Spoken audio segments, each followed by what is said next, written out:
no bajjayo ya kuba tubasanze waneno nga bona hello boss nga ayiko kubanga yali in charge boss wa district kati sebo mukulu Ibra fe abakumanyi oba ne bannayuganda abali e Kampala eyo munnayuganda yandiyagadde okumanya gwe music omutandiko omanya ddi nti olina ekirabo ekyo kuba tumanyi mwe bamu ku batandikawo rapping in Luganda sife bamu ku bo fe abamutandikawo ekigumiza ate nga nkikatiriza kati Sweden yalina activities za music mu 90s ningi nnyo nga bye bimu ku bintu ebisinga okwegombesa omwana avubuka yes ebyaliyo so na meeting mukwano gwange bamwita Nap Black naye mu Uganda bamwita Haman Kitandwe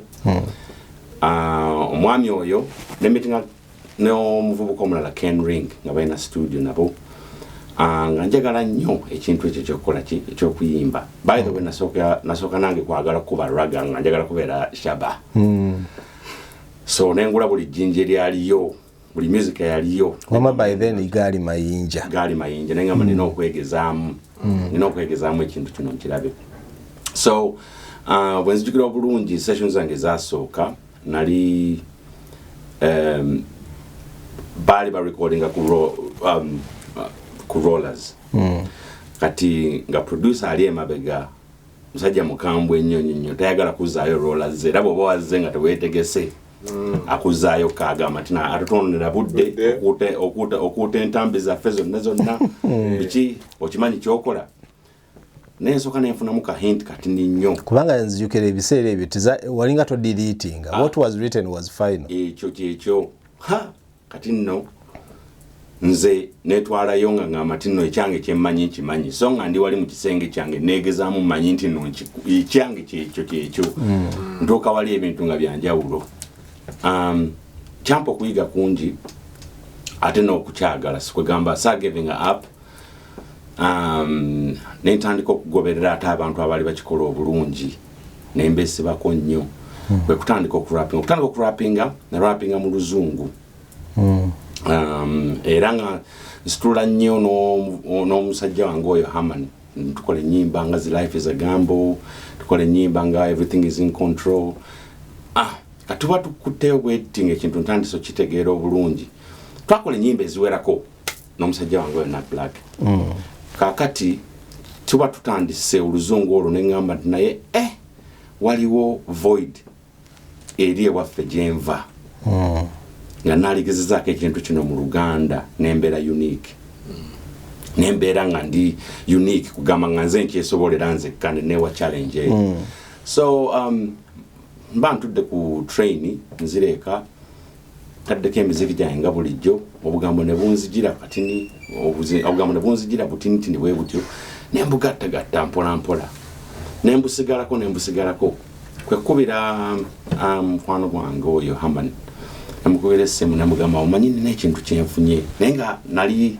ninamu okutya nga sisobola nga sikyekakasa kyenkoze kati nga ngamba tino ndi nagamba ntutte risk eno nekatulabe babanjajinga anyway kati jjukira nti n'ebiseera ebyo togoba nnyo nti no oli ku beat oba olina topic concept eri bweti so kugezesa ne tugenda ewuwe nengezesaamu n'avaawo n'agamba nti no gwe kiki kino nagamba omanyi ki kanka ku recordingira akantu kano ogeddeeka okawulirize kulaba oba osobola okuvumbulayo ekintu ekirala ekimala oluyimba lwonna nange saali mubi nenzireka nenkwasaganya kintu ekintu tekitandika ku simanyi mukama akola ebintu biri nensumuluka busumulukusi ate nga nkikuba kikuba bubi nnyo nga buli omu beebuuza rapa eyayingidde byayogera tubitegeera kiki ati nno ndi mu Sweden jukira nrekodingira mu studio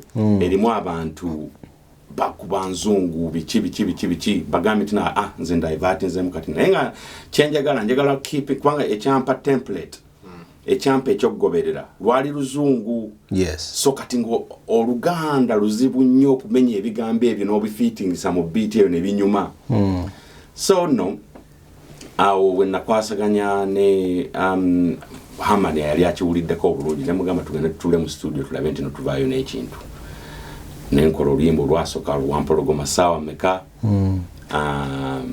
Wampologoma nenzirako oluyimba nenkolako n'oluyimba ensi eno madaala ne Maddox awo nga tannafuluma teri amumanyi ngenda okulaba ng'ekintu kitandise okunkola ki okula nga kinkuliddemu engeri gy'oba toyina engeri ekintu kiri ekipya kyovumbudde oba toyina avenues za kutachinga nyingi nnyo ate jjukira nti nno saali mu touch ne Uganda at the moment kati nga simanyi kye baagala wabula nze nkoze kino ekyange nkivumbudde ekyewuunyisa nti no bwe natuuka e Uganda ekintu kino ate kyabanyumira nnyo bakirecevinga nnyo ate ne bannyongera amaanyi mangi nenga nti kino kipya tebakiwulirangako kujjukira ebiseera ebyo baali bakuba karaoke baani olwo abaaliyo bastar bakuukuli nze bensooka okujjukira baali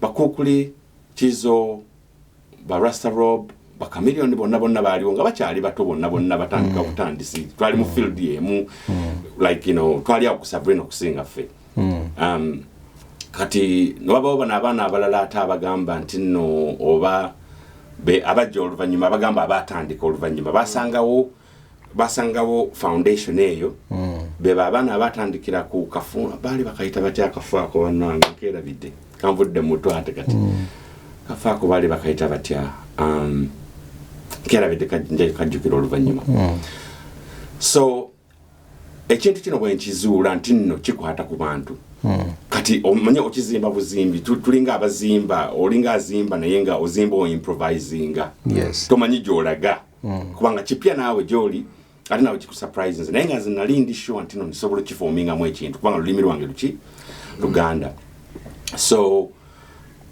nenkwata ku baana abamu abaana abato abavubukavubuka be nali mmanyi ne ŋŋamba nti no mu kuyigiriza omanyi nti oyiga okimanyi nti bw'oba oyigiriza omuntu ate weyongera okuyiga ekipya kaakati nenkwata omwana bamuyita Questo nemwesibako nemugamba nti nomanyi neetaga omuntu ambakinga up nga mazima sirina muntu yenna asobola style yange akuba style yange nga njagala nteekayo omuntu omulala gwemba mbouncing off ideas bwe muyigiriza ekintu kino n'akikwata bulungi naye teyampisa bubi omwana n'afuluma nga mulungi nnyo abantu ne bamwagala era naye kati awo tandikira omweso gwonna kati awo nga bwagenda mu maaso nga newa challenge endala nti nina okuwandika ate ekisinga ku kino nina okuwandika ekisinga ku kino so awo twava ntandika ate okuzimba emiramwa tulabye omwana obuto kati n'abaana I think omwana ayinza nakuba muwalawo this young girl Felista kana katambula olulimi nagamba tuli kukiwano fresh kid bonna batambula mugundi ate fun enough fenga receiver of that information bwolaba abaana bano ate nabo baleesewo ekyabo in the same rim but in a different kind of flow about delivery nga bwogamba so tubeebaza nnyo olw'ekintu ekyo kyemwatandika oba kyewatandikawo okuba nti kifuuse ensonga kati kuba ye message weetambulira buli wamu kati mukulu Gardafi kinyala kwongerezako Delux kyabadde agamba olaba artist nzikala we work with another young artist olaba abaana ino ba motivation abaana bali talent kati ono kyafuna that time yalaloza yetya naye abakiwe because we feed the ears fetulisa matu kyoleta abaana bali talent balina coming out in a different anga balina okujja tosobola mugamba alina kujja bwati oba alina kujja kati tosobola kugamba muntu yimba nga kamiliyoni oba yimba nga gundi no oba mulemeseza muleka ajje mu nacho ye nga balina okuba nga ayimba that's we all have that never kuba tuliga yakusoundinga nga gundi no bitone sound yourself oyina ekitone jangu you sound yourself and you see boom kwatirawo kikwatirawo bata sibajja banji ono mu Streetwise ngamba ne omulabo omwana tada okay awo tebasobola kuwandika tasobola kukola kyabala baba wandikira everything naye ngolaba talina kyalina nate olaba nga alina kiri mu stopping there's nothing can stop you if you want to be yourself. They always tell people if you love yourself Why copy the other? You know, why you copy the other? Be yourself. Make you best. Yes. Abayimba bakazi abayimba bakopa bana. Kati bojagala ngo mugoli mukwala yala kuyimba nga sendion. Iya kopa jangu nga gwe nawe abantu olake batali kokopa ko abakola ko naye. Don't be yourself. I always tell people be yourself. You go through. That's it. So believing a chokola ngo believing a chokola. Ngo manyi chitamba. Or believing and fast, you have to believe in what you do. Yes. You cannot just come and love people, it. Put all your all. Music for just the money. Yes. You cannot stand music for the money. What? 1 year, 2 years, you don't have money. So what? You have to get a 3 years. No. Music is that. You have to build it. Echirala atambisere ebyo. Mbisere bekanze mabega kya Gardafi kyaliko. Tinno ngabwe nkugambye tinno twalwana okuzimba omulamwa. Ankubulira tinno bosanga music scene nga bweri kati right now ya Uganda ezimbiddwa ku miramwa janjawulo olaba abasajja abo Chameleon Bebe Cool nze mbawanye ekitiibwa mu ngeri nti nno gwabali baana bato ne balabe kyali kibulamu n'omugenzi Mentan Sama bambi mugenzi Mentan Sama yasooka okubreakinga gondi ya karaoke nevaawo kubanga jukira obuju bantu ngamazo kujje Uganda nga buli omwayimba z'abalala buli omwana kwa rasta na twawulizanga lingala twawulizanga ennyimba zitamanyina kizimininga wela netandika okuyiga okukola tukola music waliwo Africa waliwo band ezali waliwo abantu abaliwo abayimba waliwo nga eri wamala baki music waffe ne mo ekyatenga generation yaffe nga tukula waliwo abazayire oluyimba lukuwedde dakika 10 tomanya kyayimba ne drum because music language yayo it can make you move. Yes. Kubanga twekolera ebyo kati abaana nandi kokuvaayo bati kokubanga bagamba no need to go hit this and now we're moving forward. Music waffe are moving forward n'abantu abatamanyi Luganda kakati now bawuliza music kwa bana twino mwana muganda waffe atambula ensi n'ensi Eddie Kenzo amanyidwa in fact he's doing way better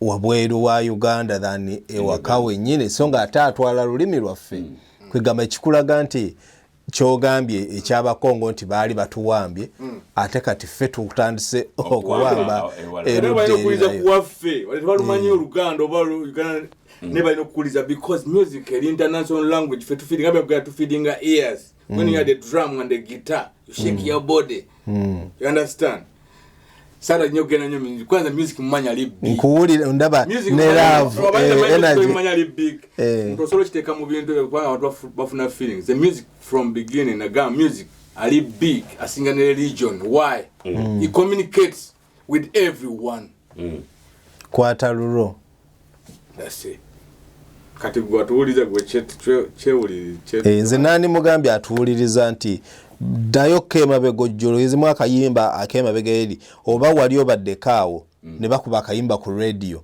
ne kakuzza mu moment gye wali oyitamu ebiseera ebyo kakujukiza ekifaananyi kyennyini so that means ne koza agamba nzijukira akayimba ako nojjukira n'emmere gye wali oli kaseera ako kachi like it's recorded right at the back of your brain you know so associated with your feeds us with a lot of energy. Nobody down, nobody. It's music. You understand? Because now to them politics, it's not just coming. Try to be yimba before because before every time we yimba politics, we get into quarter kubantu because we always talk about things that every quarter kubantu. Abasinga bayimba omukwano ne bayimba omukwano ne babuweereza bayimba omukwano abakazi omwenge ebice byonna twabiwulira dda waliwo ebintu ebiruma abantu kati waliwo ebintu ebiruma abantu ani asobola bituusa kwaba abantu is music you understand kati abantu bajja kitegeera we're having a problem with politics and everything but fe to feeding a myoyo gy'abantu kitegera tebuludo tulali no liyo luyimba ne love abantu bayimbe love no chamba ngamba tino waliwo ekiseera olaba ekintu ky'omulamu ekyo mu music wa Uganda generally even today amanyi abamumanyi basobola okunjulira siri nti nongezaako oba kuzaalawo oba okuteeka wansi music omanye emiramu wa Uganda music reflects music is a mirror of a society yes so kati society yamwe ebintu byeyitamu your music or which say ekyo, which is not the case in Uganda at the moment. I mean, if you look at the politics, the country as a whole, abantu baengagize nnyo aba musician balina kubeera nti no ba reflecting society nga bweri ne baji encouraginga ne bagiwabula oba ne bagikola ki oba ne bagitumbula ne bagiduumira okitegera kyentegeeza. Yes. So obuzibu bwe tuyina mu miramwa tetwagenda tukwata ebintu ebitusanyusa basooka ne bayimba amannya ne bagamalayo Zera, Rachel, Farida, amanya gonando zagagwayo kati music wa Uganda. Then never daku mukwano bukwano go nyini. Kati no abantu no to stagnating it. Yes, music wa mukwano aliyo we myoyo. Ayo sikulyo myoyo bachitabatia. Alungamya abantu. Yeah, it puts joy and gives hope to people and stuff. Ne ati waliwo ebintu reflecting a society. Ebikulu ati music ngo waffe wa hip hop rap ebikulu ebisinga abantu beerabira nti no music background ya music ono gye yava mu bannafa America abamutuleetera nti bayina information gye baali baweereza nabo. Exactly, it was a form of protest. Ate oyo gwe bayita underground ye music gwe bagoba ku radio kubanga yali azukusa abantu emitwe. So kati bano bone bagenda ne bamuyita underground kubanga bakolanga pirate radio stations nga ekyabwe bakiganiddeko information yabwe inokola ki okuyitawo etuke mu bantu baabwe. Abantu abo balinga b'amaanyi okuba tewali WhatsApp tewali guna tusobola kuweereza ka data ako. Exactly. Nenga bagezaako olina abeera wali kati tabeereza ebiseera ebyo ng'okoze pirate radio station. I mean airwaves obikola otya magezi mangi. So mungeri eyo o respecting amaanyi ga music naye ate omuntu aba musician abategera music nogamba ti no what stage do I have to release messages nenkwata kati nga bolaba mukulu waffe ono Bobby Wine. Yes. Yafuna nze nga bwe relating naye manyi nti no get a president concept yavanga wa bounty killer people poor people governor. Bounty killer yakola concept yeyo nanga bounty killer buli muntu yali amutya yagana ogenda commercial ennyo yadde ayina eddoboozi lisobola okukola ki ekintu ekyo.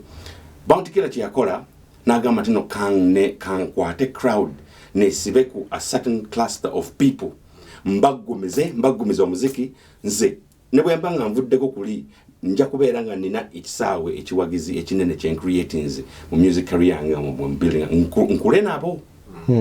Kati ekintu ekyo kibuze nnyo mu bantu abasinga kubanga e Uganda kuba hiti wadde jono mweyo emitwalo genda bakatambuze kasita kikwata. Bwobadde we introducinga watugambye wakulira Masaka. Tumanyi Masaka ya releasing abaziyimbi bayitirivu nnyo abaava emabega eyo nakati muyimbi kigogamba he inspired you towards your whole growing into who you are Uganda over the okuva mu nsonda Masaka eyo ani gwe yasinga okukolera ennyo. Nze kati nze kyasinga okunkolera nali nkula nawuliriza twagenda omanyi nga kadongo kamu ekikyakuba zijja mu bikaali Masaka wali ekirimya bamama bakutwala oli mwana muto ne ogenda because I was interested more. Naye kubanga olaba ennyimba ezo bakadongo bali ba Fred simanya bane bonna bakadongo kamu ba kafeera abaafa bagundi naye ezo nnyimba z'abantu oba oziwuliriza it's got a message. It's not just about ding ding ding ding ding. Oluyimba lubeera awulo bawandika nga abasajja kadongo kamu okitegeera. Kati music nze mulabanga nze anjigiriza ate asobola okuyigiriza abantu okitegeera. Kati bw'ojja ku bantu abalala baliwo eri wamala because kati eri wamala akone muzeya katepe nga wakakozesa ne radio n'ekalya nga azze wakaplay n'ekalya ofuna ekiboko because wanagenda eri wamala mbadde njagala nkone waawo mu kadongo kamu bannange kadongo kamu kadongo kamu music owa Uganda kwa imiridde singa tusobola kwa achievinga independence ya kadongo kamu mu music ono omulala yena aliwo yadde bine bidongo byaffe bikuwa bichi music wa kadongo kamu omwana yawandikiranga kujita one take nakubira oluyimba naye n'owuliranga muli n'otula n'owuliriza kati those guys were very talented.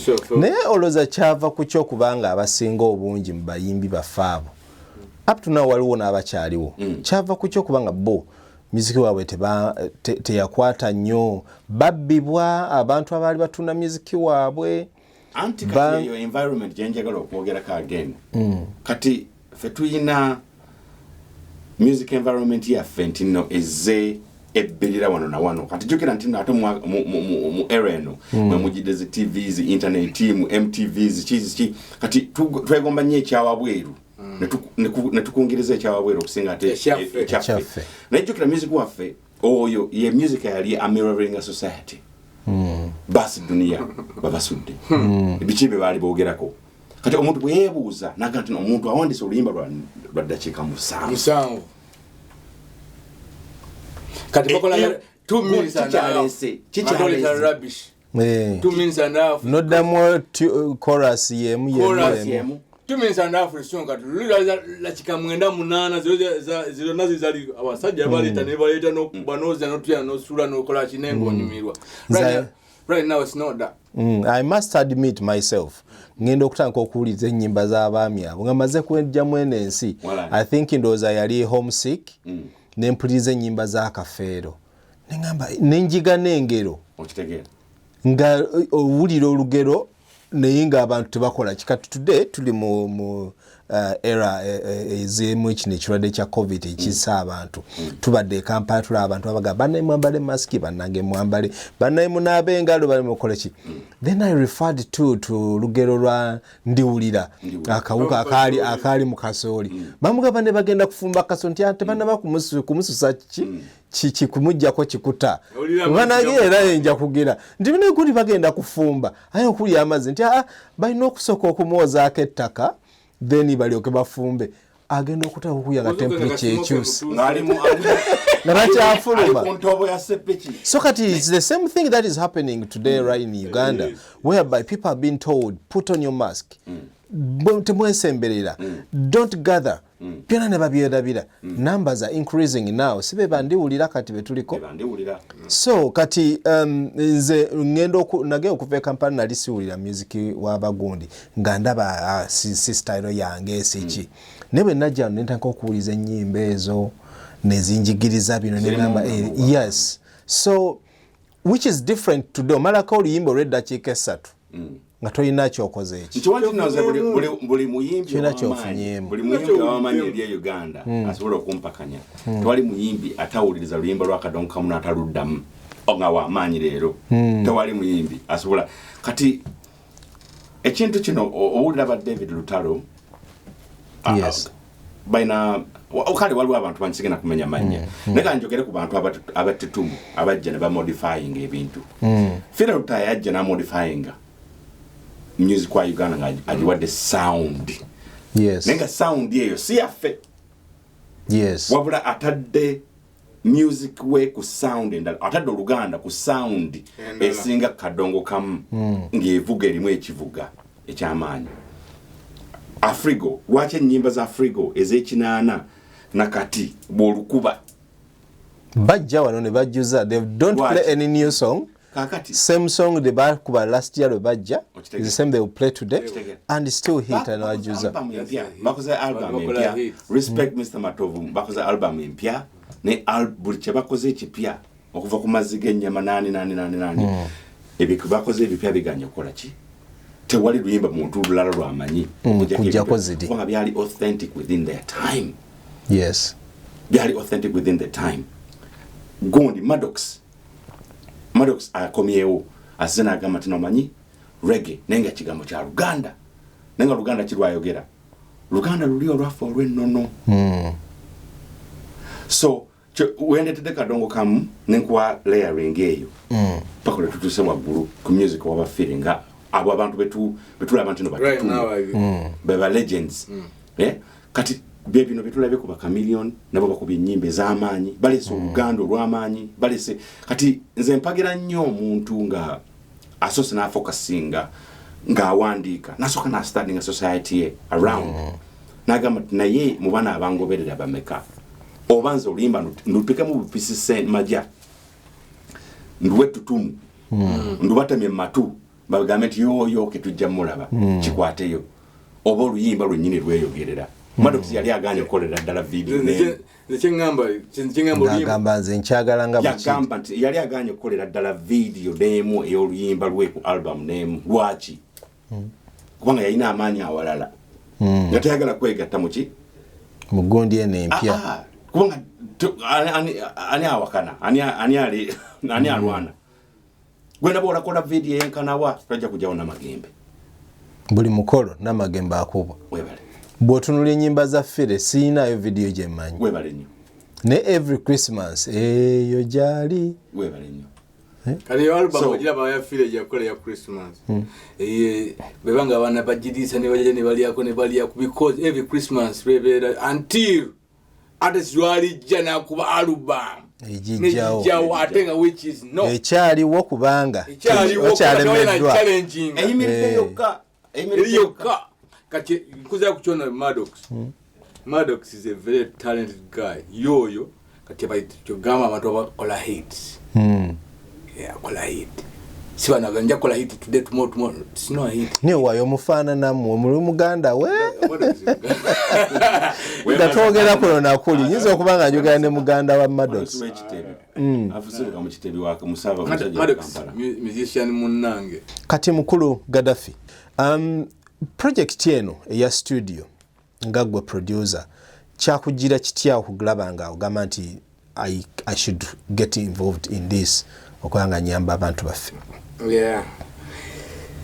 nze kuingira music is deep like because I love music I have passion for music first you know music eba mukola mu center basi mukola mu center still have this I had dreams I don't have one dream I have dreams this was one of my dreams to have a studio in my house so that I can do anything but it took me back like a dube inspiration jenafuna mu bantu nga Bob Marley bagaye ba Maddox bakafero bona basudde nga tu growing up nga tukyakula ebyo nabyanjigiza naye I wanted to have that for me so kula nyo back in my family sija kukulira nyo until maybe na music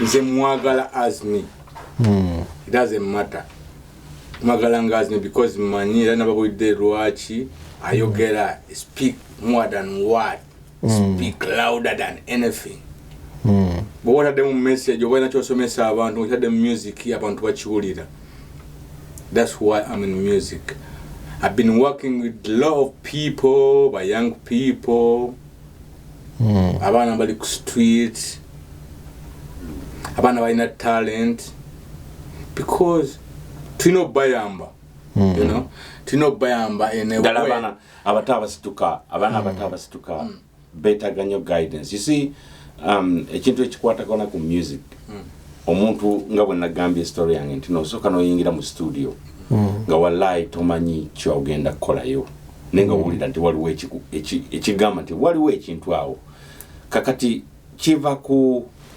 miziyo kiva ku mizi gyolino gamba nti no kankiremereko oba kankoleki kankite there's a lot of challenges involved in music being a musician fekati ngaffe tetwali tuva Sweden netugenda Uganda okutandika okuperforminga twaitawo tours batuwayo tours bwe lunaku lwe sirierabira lwali lunaku lwe twagenda Embarara nga tulina okuba show Embarara yali New Year's Eve tulina okuba show Embarara tuve Embarara tugende Ekireka ku Ecstasy tugende ku Silk twalina okubeerayo sawa mukaaga then tuveeyo ate tugenda tukuba obufa obulala nze natula mu motoka omusajja gye yavuga okuva embalala sijuka na budde kubanga na freezing amagulu ga freezing gonna omusajja yavuga emmotoka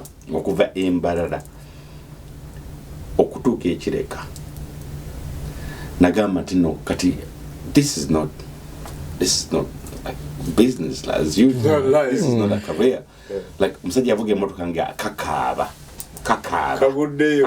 kati kyobola batino ba artists be baffe abaana abo mbateekamu nnyo ekitiibwa lwakuba ebintu kati biri better nti asobola okuba obuvulo obuli around yawo n'afuna ssente ze zeyeetaaga naye luli nga olina okukola olina okubeera mu big cities ku New Year's Eve at a certain time ate n'obeera mu capital city at a different time naye ng'ate omakinze time zonna nga New Year's Eve bwegenda nga bw'ogimanyi omwaka gwakagwa biki so kati kyanjigiriza nti mulimu risks zolina okubeera nti no ocalculating nze ate nga ocalculating nze kikyoyagala wajja oyagala okugenda na kikyoyagala okujjamu kati ne biva mu byekinyumo nti njagala kuyimba nova nti njagala kuyimba naye mu kuyimba njagala kufuna muki yo omulimu gwo gufaanana gutya kiki kye neetaaga okukola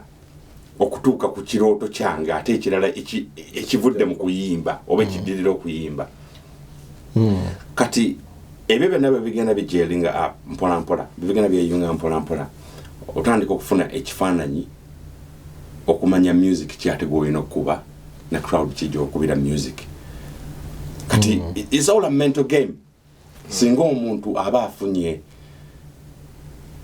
ekintu ekyo ne kimujjira mu challenges nagamba nti I was risking my life on Masaka Road driving 170 to get to another nengenda kufuna sente mmeka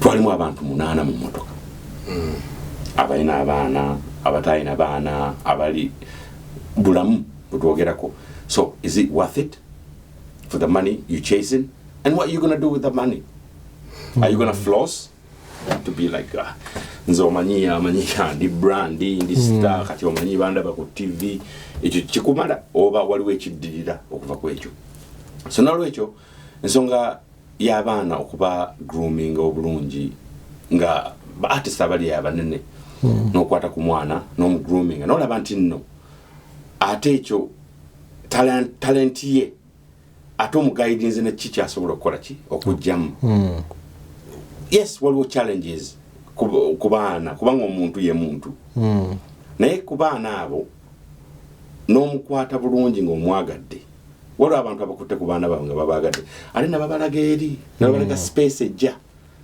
mu maaso ne bagamba nti no waliwo ate ne future gy'oteekere weezimbiddeyo akayumbako gwe gundi teekawo omudaala gwa Rolex wali kubanga ekintu kiyinza okufuuka ekibi nga tolina zigula tutta weetegekeddewo kaki n'omu preparinga n'omulaga bw'agyalina okugenda. It's not only music. It's not only music because it becomes a business, it becomes life. So for you to lock him within that spec of music, oba olina okubeera nga olina omulaga n'emiwatwa emirala just music ono gwakola jasobola creating outside just the talent and the studio and the performances and whatever. Kati kugundi eyo yennyini point gyoyogeddeko obviously kyekimu ku happening kati e Kampala nti good or bad I would say nti artists especially kati ate abanene ababadde role models ababaana bano bonna bagenze mu side ya politics whereby nti their music some of them babadde tebayimba na politics badde bayimba birala apart from our brother Kyagulanyi.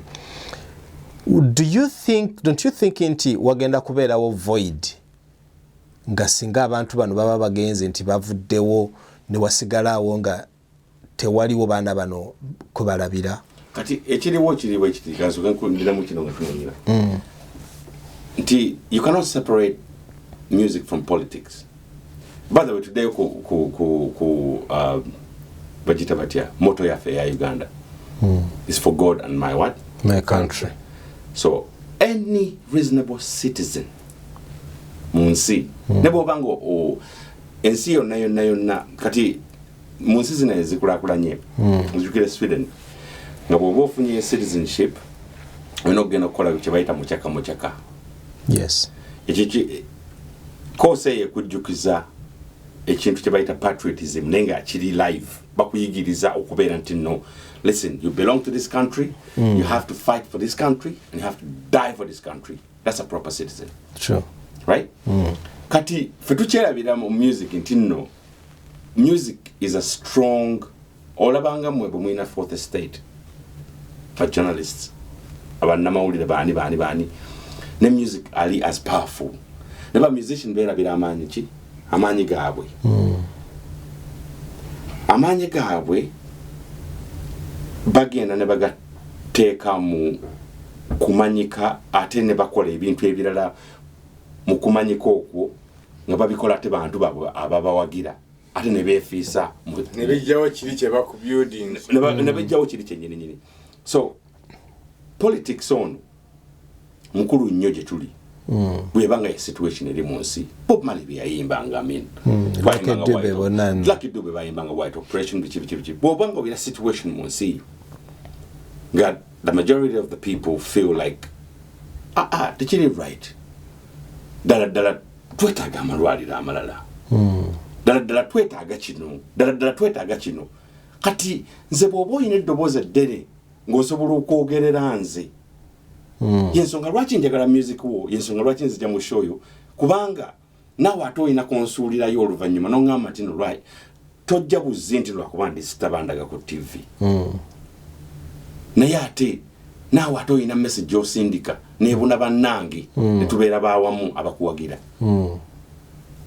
Okitegeera kyetegeeza kakati nze bwe siiyogerere muntu wa koboko anyumiza ka music kange akawuliriza kutu ne mugamba naawe nkulowoozaako gy'oli owekoboko n'asonda ssente ze okumala emyezi gye nga 3 mu muwogo naga nina okugenda e Kampala okulaba ku musajja oyo annyumira nnyo dembe lye kubanga omusajja oyo amunyimbira music amukola ki amunyumira naye omusajja oyo alowoozeza ku weno wavudde ku wekoboko oluvannyuma ennyo n'agamba nti no kankutereyo kano bwe kati ngambe nti abantu baffe tetubeera bidde abekoboko bali bubi waliwo kino na kino message eyinza okuba nga eyisaawo nga mwe bannamawulire mwagikoze ki mwagimisinze. Therefore separating politics from music bakikoze kubanga wabaddewo trends bayita trends right now. Nabadde mpuliriza jo Burna Boy mpuliriza oluyimba lwayina bayina struggling ya people power nenga oluyimba olwo ye redirectinze engeri gyali international star ya redirectinze mu ngeri nyingi gwe gyolufunamu naye nga message eri mu center yagamba you created a monster, let the monster eat you. Omuzungu yatutunda mu buddu n'atukola ki n'atugumya bwe tujja eno ye monster gye balaba ye monster gye bacreatinga abantu bebatuntuza Uganda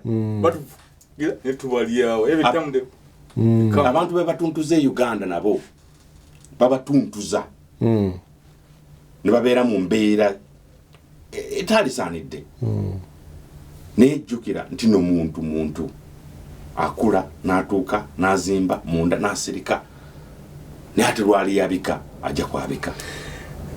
So kati gwe musician omulabye omuntu oyo mufaako nti yajja mu show yo ng'ebintu byonna birina gwolowooza nti biri bulungi kubanga olengera paka eri mabega kajjuza kukyolengera naye abantu bano omanyi be bayitamu ng'ozzeeko wabbali ng'obalowoozaako. So ze nnyimba abantu abayimbi baffe abasinga bazireese ezinyuma ennyumba eziwanirira eggwanga ennyumba ezaagala eggwanga kubanga oyina okwagala eggwanga lyo kakibe ki oyina okwagala ng'omusajja kati famire yo si esooka kubanga kati kiringa okubeera nti ozimba ekiyumba kiyiika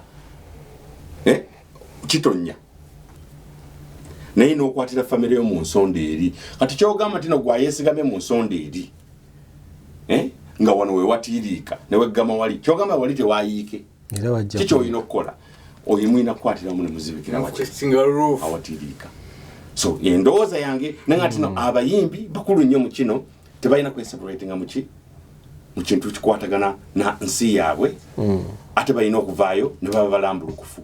Yes, bamirembe okulondawo kye bawagira ne bawagira ekyo ne bagenda nakyo nga buli omu bwalaba ebintu bye. Naye nga omuyimbi obirabye ku level ki gwe ng'omuyimbi gwe tutrustinga ebintu obirengerera mu ango ki ddala. Referral hospitals tuyina mmeka? Kenya yina 3, Tanzania yina 4, ffe tuyina mmeka? Wakiwulidde nti nno eddwaliro eryaffe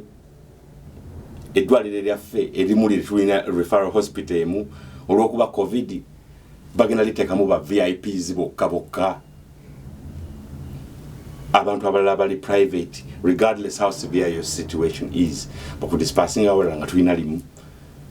Kino kimaze kutuuka wano turealize nga tulina eddwaliro limu ate lina kujjanjaba bali bokka kati bano bannansi bo bafuniramu wa abawi b'omusolo. So tulina okutunulira ebintu ensonga ezo ne tuziggusa kubanga nsi yaffe ffe tugivaamu leero.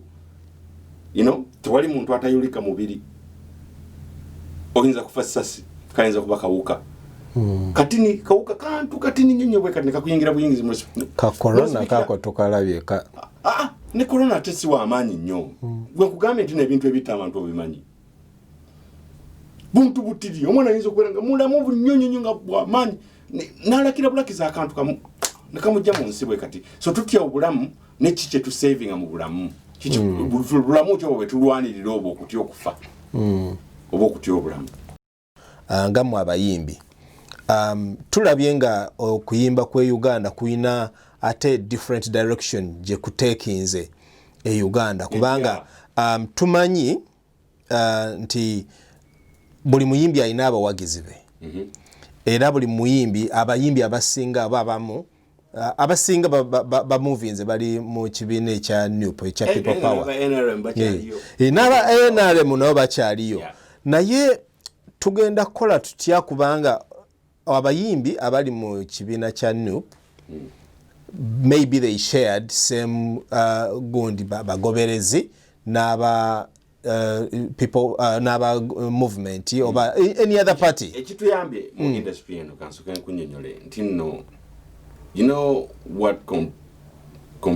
what an industry comprises of. The bagana nabagama music industry, but do you know what a music industry comprises of? That is not existent in Uganda right now, right? Right. Bully musician, they're entrepreneurs. According to me, muna antereza abampulira. Bully musician, entrepreneur. Tewali intino waliwo industry. Ngabo bakyogera. Music fraternity, bichi batekako obugambo bwe butyo. So nengamba tino buli muyimbi ajja kusigala waafunira nenga ate waliwo abalumirirwa eggwanga. So waliwo ebintu ebigenda okusunsula abantu ab'enjawulo abalengera kyayitako bulijjo nagamba kirina okukyuka for the betterment of my country. Nakirengera nakiyitako naga naga nti kangende wa Nupo ne bwe siifune sente ziri niwabeerawo oli nagamba nti zisobola kuva ku mulamu nze nina okusigala nga ndiki nasigalayo nakola kyalina okukola ne bamuwa sente ze. Nze abantu bensinga okulowoozaako kati be bantu abatusasula sente ng'abayimbi ne basasulira ebivulu byaffe ne batuka okunyigirizibwa okutuka ku ekyo nga kyensembyeko ekyokubeera nti nno mulago egenda kufuuka yaba VIP muli mpulira ennaku ate nentunulira abantu abasobola okusekendinga decision ngeeyo ku side gye baliko nenzijukira ku nnyimba ze bayimbako. So this is when I go ngatta okuwandiika, creativity, delivery, and to who you deliver to. Kakati principal wa People Power, Honorable Robert Senta Mukyagulanyi yatandika ekintu kyempola baba ghetto abavundu music bebiri bwe bityo tebikuwa mwanje nwawo bisangeyo mudangala wabula mu time eyo azimba lutindo lugaziwa kubanga nze ngenda nempeweza amatuugo nekyo olina okuwulira siwendeta ekikukanga wekanga nogamba nti kino kivuddewa waliwo oluyimba lwe yakuba nange lweneewuunya ennyo olwa Mr. Mane ate musajja ono ng'alabika nga aweseemu mangu awo n'agenda n'azibikirawo kubanga yali alabye nti alese omuwatu omuki ne lwakuba waliwo contest ng'alina okujja mu contest zino ezaaliwo ne ba artist okubeera nti naasobola okukola ki okuwrestlinga ku top level ekisinga nze okunnuma be bayimbi abamanyi ddala nti no balina n'ab'eŋŋanda zaabwe ebintu bino Bobi Wine byalwanira nga bibakwatako ne lwakuba ye ali mu advantage n'atwala aka space ako kaalimu ka plot yako ka 25 decimals n'ekisenge okuli omusirikale n'akitwala nti no Uganda bwekyo nga bwefaanana n'atwala ebifo bya shoppingamu n'atwala n'ebifo byayitamu n'enduulu emukubirwa nti Uganda bonna bwetyo bwefaanana ekyo nekiseparating abayimbi bangi nekiseparating ffe abaagala okubeera ku kituufu ekyokubeera nti no ensi yaffe Uganda erina okukulaakulana ate netambulira ku kituufu netwawukana ne bannaffe abagamba nti no nedda kyetutambulirako kyekituufu kati wekinalagira nsuubira nze njogera bwoge siragula siri mulaguzi nsuubira nti no maaso eyo kijja kulaga biki singa abantu bano baba tebazze mu love songs ne bakuba ebyamaanyi tebalina kye baba batugamba ab'eggwanga abali ku saidi eno kuba tebalina kye bagamba ggwanga eggwanga lina olirabye ate nga waliwo ebikyajja ebisinga Mukama Katonda ayambe akuma ensi yaffe covid ono aleme spreading out to a big scale kubanga olabye batandise okwekwata ebifo luli baali bagenda wabweru ne ku luno buli nsinzigale ejjanja babaayo kati bagaddewo eddwaliro nti lya VIP yokka kakati ekyo kikulaga ki kati gwe omuyimbi nga ggwe ani alwanirira kati olwanirira ensi eno okubeerawo n'obeerawo n'ennyumba ennungi n'ennyumba eno ogenda gibeera mu lubeerera ya miliyoni 2 5 ebimeka byonna byonna byoyagala nenga waliwo omwana wo gwozadde nga likyali bujje emyaka 4 byonna byokose leero zowulidde zonna zigenda mukamula afuukenga kaki nze kaŋŋambe kanjogerako just to go back ku buntu kyabayimbi bina politics ate ne bannayuganda kyalina okumanya kiriwo ekiti if let's say ngenda kuleta example nga Eddie Kenzo Eddie Kenzo akutte bendera atukwatidde bannayuganda naye Eddie Kenzo as him mu bannayuganda sirowooza waliwo abantu abagenda mu any party because of Eddie Kenzo mwali tulina okuva mu gundi wala media kudda kutawanya abantu gundi nze bwoba Eddie Kenzo oli mu NRM oba oli mu people power oba oli mu ki is you as you bemandi fani it's your choice it doesn't mean na nyina kuba wa njagala ennyimba zo ate ebintu ngero tulina kunya kujja ku social media because we don't like that ebyo ebintu bijjust bageza kubuzabuza bannayuganda in a way nze bemandi muntu wa people power I can bring my artist in, like I go a record label, ngamba okabana nebe banga saze omutajja musolo muselinga idea bata chibuying alawa nga techibuying is fit to go what they need to do tujive mu nsoko gamba because gondi ono wa gondi tugenda gondi tukifule ensonga no twina omulama go tuliko twina tulina struggle gye tuliko gye tulina kufokasinga kaba abantu bajja kubuzaabuza abantu abona abantu bagenda kujja abantu bangi bona bali ku social medias ba blogger yemba no wezijja waita chovola abantu balina parties agamba tusigala guni we are good wagenda yogenda the same rubbish ekintu kye bayita trending katulina ebigambo by'oluzungu bisatu oba bina tulina ekigambo kye bayita brand tulina ekigambo kye bayita trending tulina ekigambo kye bayita celebrity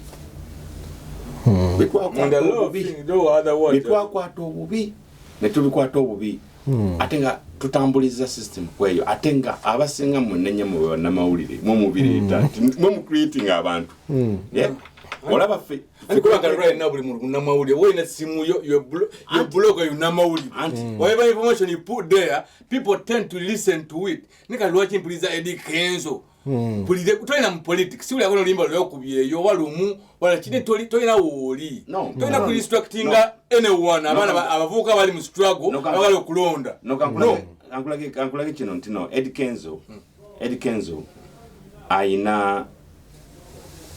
aina kyagasa ku nsi yaffe kyamaanyi not political not politically naye ati kati kyenjagala okulaga tino yenga omuntu ate nga alina right yo okuwagira ekibiina kyawagira kyonna naye kyenjagala okujukiza muganda wange oyo tino every citizen in the country ate kati bwobeera kubanga ye alina kubeera classified as a senior citizen kubanga tugambe tino bamuwadde ne diplomatic passport to some extent nga emirimu gyakoze Uganda gisanyusiza wabweru wa Uganda gisanyusiza bana Uganda nti he would come our responsibility country first wakati yajetaddeko then family second okitegera kyentegeeza country first emitima egyo tetugiina mu Uganda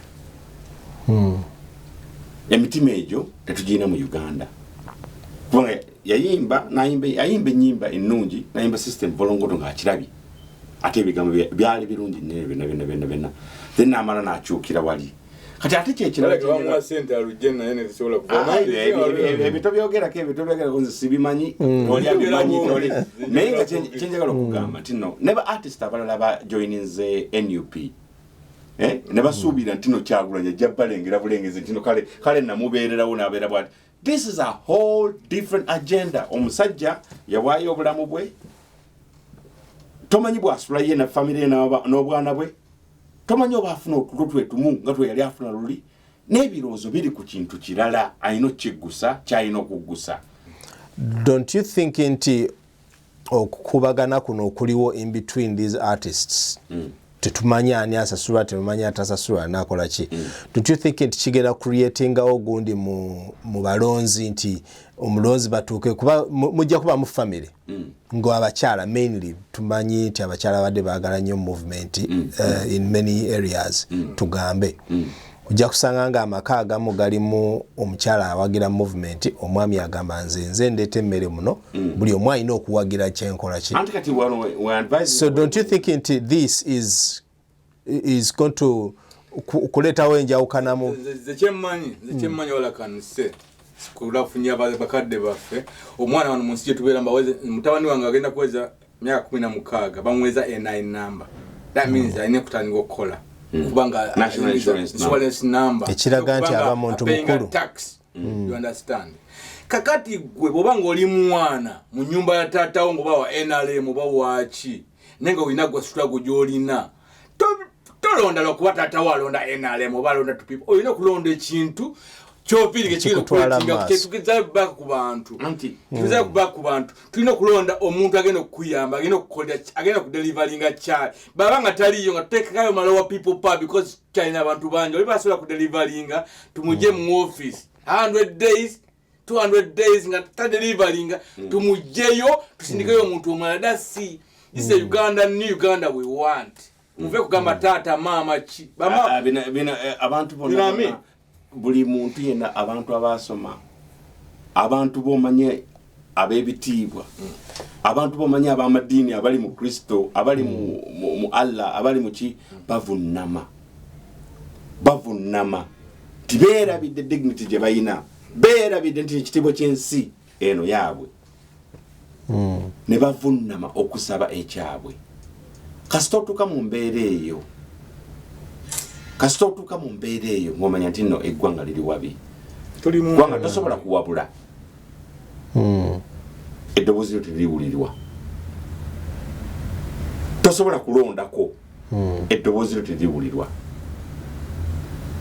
so embeera eyo nalikunze abantu baffe mulengere bulengezi sigamba tino londo ba NUP oba londa NRM oba londa ki netunuulira embeera otunulira ne bwe yali badde tomanyi ki yali badde sorry munsonyi ogamba otunulira ne bwe yali badde no netutunulire nti gwe ovudde eri n'owo omuntu miliyoni 600 za motoka emu nze nga bwe bakola zino sample za gundi bazita bate sample za election polls sample election polls tebagenda buli wamu neze ntwala abantu babiri nentwala ntino yagulira one motoka ya 600 nagulira one motoka ya 600 na woli 5 ntwala abantu basatu ku ratio ya milioni 42 right ye sample yange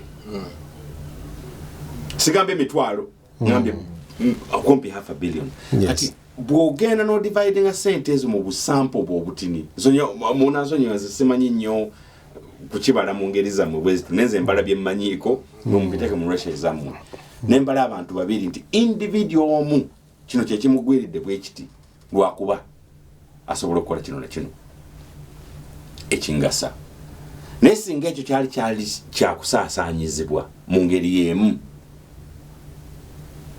nti kigasa ensi yonna nti buli mulundi ogwo gwogaba ensi yonna eganyulwa kyali badde kifaanana kitya okumala emyaka 35 kitegera kati kyongambe kya amalwale gale VIP shindi wache baita VIP abaina sente kati fe ensi yetu living care for everyone no oboli mwavu oboli munaku because it's for everyone something mbo kati aina care kai no kufuna vaccine oya no kufuna aina dwa abai gun faba ine dwa lili mufeka National Referral Hospital nengo gabadde tobala ebiri atenga ne mulago gasia half okitegera kintegeza so tunulira mu East Africa abantu bakole research abantu babayigirize bane mwe banamawulire muyigiriza abantu mukole ko research mugambe oba tokoze kyabulabe oba tolumbye government nogamba banaye Tanzania ina amalwaliro nga 5 aga referral gazimbibwa ddi okuva ku lyaddi bizonto byakikola mukenda mu Kenya mugambe tino balina referral wezi namwe mukutandika okupima enkulaakulana eyammwe musalewo nga mmwe mugambe feri muli tumala nga ba VIP be baliri mu fena betumbala netufa yabade balona mu 7 yobabo yabade balona all this time mala kasito musajja yabeerawo ku nsinzi ne bwembanga nfudde kiba kirungi byetwagala ebyo kuwulira biba birowoozo by'amaanyi biba bituzimba nenga nze lumu listen ngenda kwogera na story nali kulumbe Samuel nga yatwogera byange bitwogera politics omuvubuka omunagamba nze enalam forever nze ntwale emmotoka yange neyingira namubuuza buli muna Uganda ayitirawo wonna fe tulina ebintu byetwagala okukola mu Uganda mutulemesa olwokuba gweoyitawo it's not all of us tuyitawo okitegeera corruption mamukipinze ensi yaffe nga bakubanga mukipinzemu ababbi okitegeera kubanga emmotoka yeyitawo that means naija kuyitawo businesses Garafi kakugambe kino webafunira ate kino ekyobulabe kyekiriwo but not all Uganda nibwe nayo gwe nga individual abamaanyi nkugambye ntino billioni etuukira ku muntu omu right nenga waliwo atalabanga ku 100 okumala wiiki somewhere in Uganda nenga agezaako kyagezaako ne billioni etuukira ku muntu omu ku sente z'omusolo kuno gukuŋŋaanyizibwa nenga ono agenda okunoonya 100 ewiiki era ajja kubaako naye omuki omusolo okusasula ono wa billioni wa billioni agenda kufuna zaaki zakukunga bantu zakukunga bano abafuna 100 tibannange mwebase ekimwe wewe nenga afuna billioni abako 100 yaba ate taba wako 10 ntegeza ti bano bafuna 10 ne ono bamwa sente nagina nabakunga gwe balamu yesilaga bakalanga balamu baeje kati muzeyi abantu listen bana kantu libantu bagezi abantu beyiya yeah kati balamu nze mulaba yakola muzeyi sente ne muzeyi ne anonya okitegeera ne kati olaba abantu ngabo already abalibo bali designed just kula mu 7 bo game yabo yakola ki kula mu 7 ya kuleta kwa letona njala kuja mu 7 ale siroza ntino muzeyi siroza nti muzeyi musiru nnyo wetu nti bamukubula bukuzi walo ekigendererwa ekirala banagana kibalina bakulira mu game ekyo yagala no tetubiyingira mu byamaanyi nnyo kubanga mu 7 situanti nasobola okulonda abantu nga betwala kalaba byakalonda sikwasakuza lindako analonda mu 7 advisor tekiwanti nakikola nga ine ekigendererwa ekiri awo wabula ebintu bya gumaza bugumaza kati lindako kati ogenda kuleta value ki mu NRM nga bweyimiridde jukira nti NRM eyimiridde n'ebintu byayo eyimiridde n'amagye eyimiridde ne bahandlers bayo bakuba eno bino ebigumaza obugumaza we've had a very beautiful session with you guys naye nga tunatera okumaliriza omulabi atulaba olunaku lwaleero yandyagadde okumanya nti nga bwe muli mu kigundi kino ekya music wano mu UK muyambye mutya abaana abaffe wano ab'omu UK kubanga they take on what you guys have nga teba kwegamba kiba buildings emirandira musimbye emirandira ki okubanga abaana basobola okubenefitinga mu kiki kyemukola tusiba mu UK bokate nga bo kigambye nti ffe tulina abanze n'abaana e Sweden n'abaana wano UK tukwatagana ne Gardafi wano tulesa abaana abalina omulamwa mulamwa ate oguyinza okusukuluma mu bbanga eritali lyawala nnyo n'abaana US Big Ben Questo wanga kyali e Sweden ate nga naye ekyakola kiriko Despi so waliwo abaana abagenzi ne bavumbula omuzannyo guno ne basigaleeko emabega nga bakyanyumunguza oba bakyagukola bakiyita batya ekyo kigambo ky'Oluganda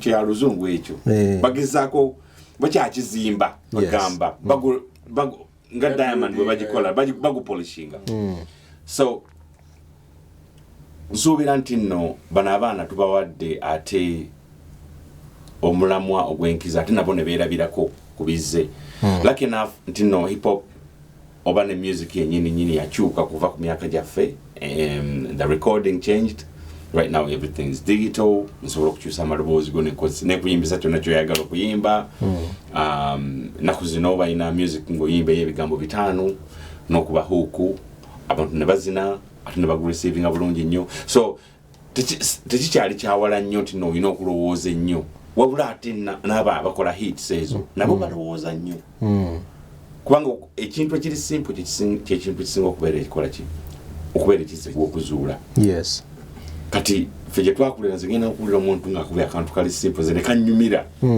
oli n'agamba kati biki ebyo yakubye layini 5 zaddamu so nsuubira nti nno bano abaana bo ate bagezezzaako nnyo okustadinga market other than ffe bwe twali kubanga tuffe twalina market byali bya improvising suulawo tulabe bwe bagamba ate nga nabali bakyamukira kipya so yeyo trend gye tugendeddeko bwe tutyo naye nga bano abaana ate bo bagezezzaako okugendera mu mitendera nga balina structures bafollowinga mu music game yaabwe ne bacreatinga images ezaabwe ne bagezaako ate oku upliftinga images ezo ze bacreatinze mu bo ne bagezaako okubeera nti balungi so tulina abaana okuva States, England, Sweden, Denmark, you know, and I think it's very promising.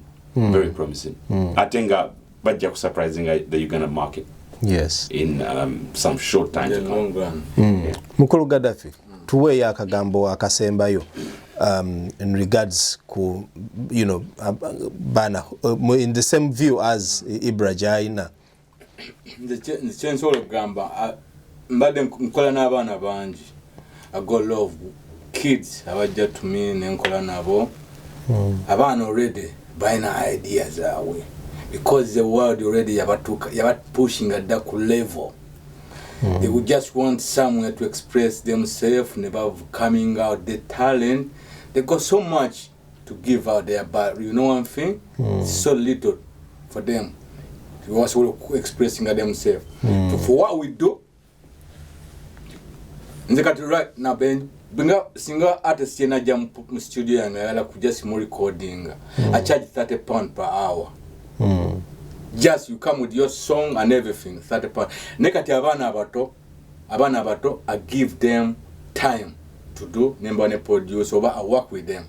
Because we want to create these young people. Mwagalo baga say motivating them. Instead of kubera kulugudo bakutobu so batunde njaga quick money, I think our talent, you want to bring them in. You have to be motivating to be like they come and do something. Come on a mic, kill the mic. It's such a one of my chisavana Uganda banji. Abantu mubawulira babawulira si bana Uganda bukawandu abana bantu government abana Uganda just to be specific abana babawulira them in recent years but because Ruach I've got back because Ruach sometimes they don't have anywhere to go to express themselves ebisali byonna babigala yali bazanyira basketball byonna council zimba amayumba and everything they don't have anywhere to go you understand only where they can come and express themselves and they say I hear a lot of stories for young kids on a microphone you understand look someone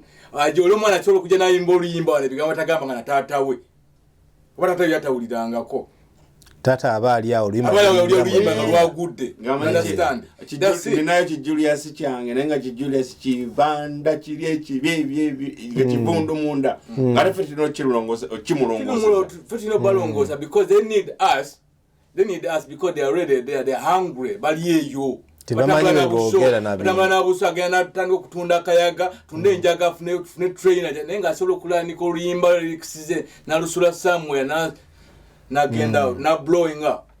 So we're creating these kids a room for these kids. Alright, let's go. Yo, I let my heart take over the loss of weight on my shoulder. Contemplate while I meditate to gain composure. Free falling from the thought of me not being able to support my family is key for me to stay stable. And how damaging it can be if I wasn't able to see my seeds blossom. I pray that they don't go rotten. Learn about the history before the times of picking. Yo. This is the guy. Introduce us to. Yeah, ono yamugana JP. JP, nice to see you here. We've been here for a minute and tuwadde tukwatagana okuvanga n'emyaka 16 badde mwana muto ayise mu turbulences ezo tuwogeddeko mu bulamu obwo abadde mu komera n'aba mu China era na still he phoned home and we're here doing it big. Is the next big thing like out of UK right now. Trust me. Well, the man is here himself. Let him introduce himself. Yo, my name's Quasi RJ, producer, artist. Yeah, fantastic. that's what I do. Mr. Extraordinaire, Fantastic. Mr. Fantastic. This is the mad scientist, like, do you know what I mean? Right.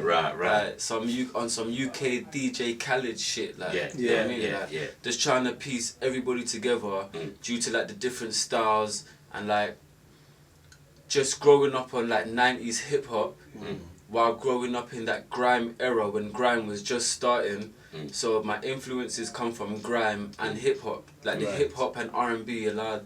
Like I felt that storytelling type of thing. Do you know what I'm saying? Like to allow you to tell your story, different stories. You know what I'm saying? Like having something for people to relate to, and in grime, that aggression, that just keeping it in. To have your ID, the identification as a British guy instead of trying to copy from Americans, still appreciating what they do, and you know what I mean, but still keeping that UK fresh sort of style, man. And I try and show that in the raps and production. Yeah.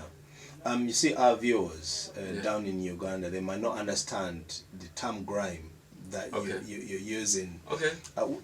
Briefly, tell them what grime is. And grime in relation to hip hop, like grime.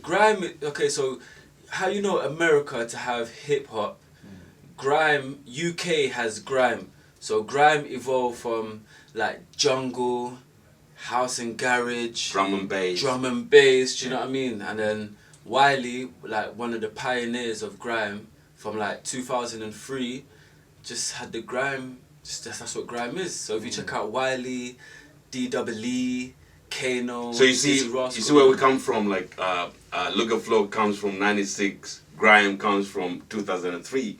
Ah, right. Like this is the marriage. You know, because I met this guy when he was, how old were you? About 15, 16? 15, 16. Yeah. I'm living out there in Northwest Wilsden. Yeah. This guy was sitting on my block, like, you know, sitting there puffing. And I come back from work every day, meet this young guy, like, oh yeah, Tuesday. So one day I'm inviting him in my house, like, oh look, come see my family, like, you know, what's going on? And I'm doing my family thing, I'm doing music. Finds out I'm doing music. So I had some musicians in the house that day, you know, start balling, freestyling, this and the other. And we got a relationship. We developed a relationship, and the relationship moved on to next door. His mom trusted me, like, oh, how can this young kid start trusting a stranger, like, from next door, like, you know? So she used to, like, you know, speak to me about him, like, oh, look, can you talk to Kwazi about this, you know, he speaks highly about you and this and the other. So this is how we got in contact, and we lost contact. We got back on. We lost contact for a while, bro. You know, yeah. And now we're here doing big things. Big things. So Kwazi, yes, sir. if I may ask, what are your origins? We know you're born here. Yes. Where do your parents like? Okay, so my background, my mother is Dominican, not Dominican Republic, like the Caribbean island of Dominica, and my father is Jamaican. Okay. Yeah. And so they met here, and then they met in the UK. They had me. Yeah. I was born and bred here. Do you know what I mean? Do you have any other siblings? Yes, I got 2 younger brothers. Well, I got 3 younger brothers. One on my dad's side, which I'm not too familiar with, but I hope he's okay. You're alright, G. Yeah. And then 2 right. younger brothers on my mom's side. So those are my little brothers. Yeah. Right. Are they also following the same footsteps as No, your do you know what? singer? Like, no, my middle brother, he's more on studying and working and whatnot. Do you know what I mean? And my little brother's still young. He's 14 now, so he's still in his school. Do you know what I mean? So everybody took like a different path, and like I said, my younger brother's still searching. He's still a kid. Yeah. Right. So from the few stories I had from you as we were chatting before we got on, your young brother is almost at the same age when you were a little bit troublesome. Yeah. So how are you leading him not to be at the same stage as he was? I think, do you know what, yeah? I think it's a thing where I have to show empathy to him, because I know what it's like growing up at that age and having certain feelings, emotions and whatnot. So instead of nagging him or being on him like that, I try and just guide him, do you know what I mean? Because at the end of the day, we like, in order for us to do our thing, we have to make them sort of mistakes. And you can have someone on you telling you, don't do this, don't do that, don't do that, but reality is, the person you're telling that to, you're going to know that they're going to be up to no good. So the best thing, I'll just guide him really, and just let him know my experiences from advice that mum's given him, his dad's given him, and to just take it, you know what I mean? Yeah. So how old are you when you started the actual singing or producing?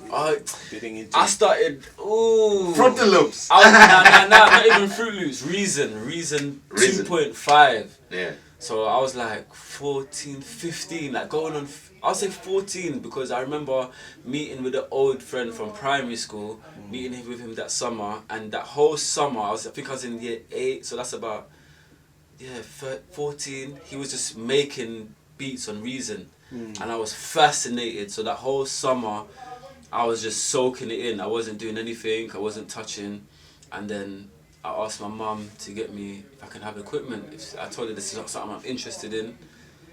They invested in me, and then from there it was just a go. And then that's when I met Ibs. They didn't know what happened, like what's going on. And then it's just from there, like it's from that age, it's always been on and off. Because you know, in between doing your passion and what you want to do, life just happens. Do you know what I mean? It's like the street goes on. Like, the street goes on. Do you know what I mean? So it's like, nah, seriously. So it's like, sometimes at the time, it's like it was a battle. Am I gonna do this? Am I just gonna do other stuff, like get a job and and like I tried to bury my passion for a while, thinking that it's not what is to be type thing, like there's something else, like because I enjoy cooking as well.